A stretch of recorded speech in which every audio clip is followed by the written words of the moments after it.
Shalom saudaraku yang terkasih, selamat datang di konten terbaru GKI Kelapa Cengkir berjudul Bermasmurlah.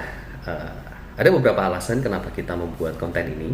Yang pertama, kita merespon PSBB, pembatasan sosial berskala besar per 10 April 2020 kemarin yang ditetapkan oleh pemerintah DKI Jakarta, sehingga mengakibatkan kita tidak bisa lagi rekaman di gereja untuk ibadah online yang biasa kita bikin selama beberapa minggu yang lalu. Dan menarik karena Mazmur ini menjadi bagian yang sebetulnya jarang ditafsirkan dalam 4 bacaan leksionari yang biasanya kita baca setiap minggu di dalam ibadah umum kita. Maka saya dan Pak Gatot bersepakat untuk yuk kita coba kupas nih Mazmur dalam setiap leksionari yang setiap minggu kita renungkan, kita dengarkan, kita baca. Mazmur secara garis besar memang kita sering katakan sebagai sebuah nyanyian. Memang secara harfiah Mazmur berartikan juga nyanyian. Namun sebagai kitab, Mazmur disusun sedemikian rupa dengan alur dan susunan dengan tema yang cukup menarik, saudara-saudara. Karena Mazmur juga tidak hanya berisikan nyanyian, tapi juga ada puisi, karya sastra yang tidak kalah indahnya dibandingkan dengan nyanyian. Ada 3 garis besar kira-kira kalau kita mau membagi Mazmur. Bagian yang pertama adalah Taurat dan Mesias. Bagian yang kedua adalah ratapan dan pujian. Bagian yang ketiga adalah iman dan harapan. Ketiga hal ini tersusun rapi sehingga kita dapat menangkap sebuah pergumulan, sebuah pesan yang menarik di balik kitab Mazmur ini. Kitab Mazmur sebetulnya lebih bicara juga mengenai realita kehidupan iman kita yang terkait dengan kehidupan sehari-hari ini. Bagaimana hubungan kita dengan Tuhan dan dikaitkan dengan kehidupan kita sehari-hari. Duta damai atau duta corona. Saya akan nyuplik 2 ayat dari Mazmur 16, yaitu ayat 8 dan ayat 9. Berbunyi demikian, saudara-saudara. Aku senantiasa memandang kepada Tuhan, karena Ia berdiri di sebelah kananku, aku tidak goyah. Sebab itu hatiku bersuka cita dan jiwaku bersorak-sorak, bahkan tubuhku akan diam dengan tentram.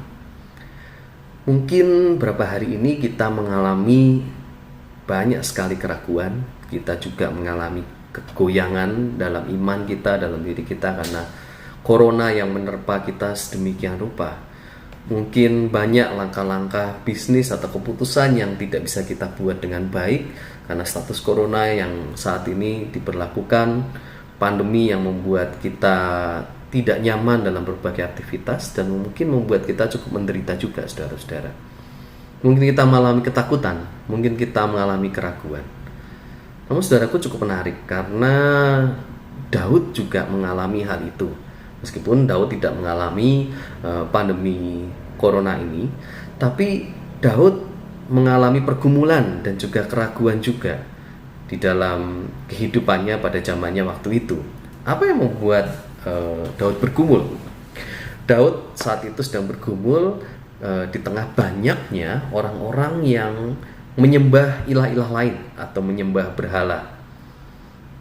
Daud juga mengalami ketakutan bagaimana nanti imannya dapat terpengaruhi oleh hal-hal yang ada di sekelilingnya yang saat itu begitu marak terjadi. Bagaimana banyak orang yang menyembah berhala. Ya, mungkin bisa kita sebut juga ini menjadi virus penyembahan berhala gitu ya di zamannya Daud. Begitu merusak iman orang-orang Yahudi pada waktu itu yang sebetulnya sudah menyembah Allah yang benar. Namun karena terpengaruh oleh bangsa-bangsa di sekitarnya yang menyembah ilah-ilah lain yang ada wujudnya, ada patungnya, maka ini mengancam kehidupan iman orang-orang Yahudi pada waktu itu. Maka Daud berseru kepada Allah, memohon perlindungan kepada Allah. Dan kita lihat tadi bagaimana Daud menyatakan bahwa dirinya tidak goyah. Dia memandang kepada Tuhan dan ia meyakini bahwa Allah berdiri di sebelah kanannya dan juga hatinya bersuka cita, bersorak-sorak dan dia merasakan kedamaian. Nah, inilah saudara-saudara yang kita renungkan sama-sama di Minggu Paskah yang kedua ini, bagaimana Allah yang menyatakan damai. Kita juga merenungkan setelah Paskah, kita bersama-sama merenungkan bagaimana Yesus yang menyatakan damai. Yesus tidak pernah berhenti, saudara-saudara, untuk menyatakan damai sejahtera di sepanjang kehidupan kita hingga saat ini. Bahkan saya percaya di saat-saat ini kita sedang bergumul di tengah pandemi corona ini, Yesus juga sedang menyatakan damai itu di tengah-tengah kita. Bagaimana kita saat ini juga dapat menyatakan damai di tengah-tengah kehidupan kita? Saya percaya saudara-saudara, Yesus tidak tinggal diam. Allah kita begitu luar biasa, saudaraku, yang menyertai di tengah-tengah pergumulan kita yang tidak mudah ini. Dan saya percaya pada saatnya nanti semua ini akan berakhir dan damai sejahtera juga kita akan rasakan, saudaraku. Namun peran kita begitu berarti. Tidak hanya Allah saja, namun kita juga perlu berperan menjadi duta damai di tengah-tengah kehidupan kita. Dengan diam di rumah, stay at home, dengan kita menjaga kebersihan selalu, dengan kita menjaga kesehatan tubuh kita tetap fit saat ini, dengan kita mungkin saat kita memesan makanan atau barang dari luar dan kita menggunakan jasa online, delivery online, kita bisa memberikan tips tambahan mungkin bagi drivernya yang mengantarkan. Atau saat ini di tengah maraknya informasi yang beredar di tengah-tengah WhatsApp kita atau media sosial kita, bagaimana kita memastikan kebenaran, kevalidan setiap berita yang ada sebelum kita share, sebelum kita sebarkan. Lalu mungkin jika kita sudah berstatus ODP atau mengalami gejala-gejala corona atau bahkan kita positif, tindakan kita untuk mengisolasi diri, menjaga diri kita dan mungkin menginformasikan dengan baik dengan keluarga besar kita sehingga kita dapat menjauhkan virus ini dari orang-orang terdekat kita dan kita memulihkan diri kita, itu merupakan langkah yang baik, saudaraku, untuk kita menyatakan damai di tengah-tengah pandemi corona ini. Atau juga kita dapat bersama-sama ikut berdonasi yang diadakan oleh GKI Kelapa Cengkir. Inilah informasi donasinya, saudara-saudara, Anda bisa saksikan.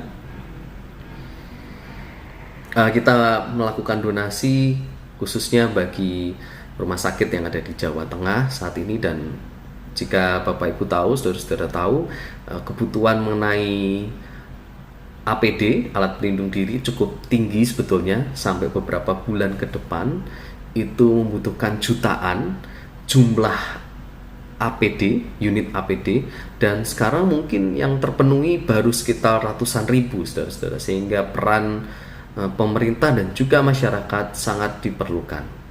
So, saudaraku, siapakah kita? Apakah kita menjadi duta damai atau menjadi duta corona yang justru tidak menjaga diri dengan baik dan menyebabkan penyebaran virus corona ini semakin besar? Maukah kita menyatakan duta damai di tengah kita? Tuhan Yesus memberkati kita semua. Salam damai bagi kita semua. Amin.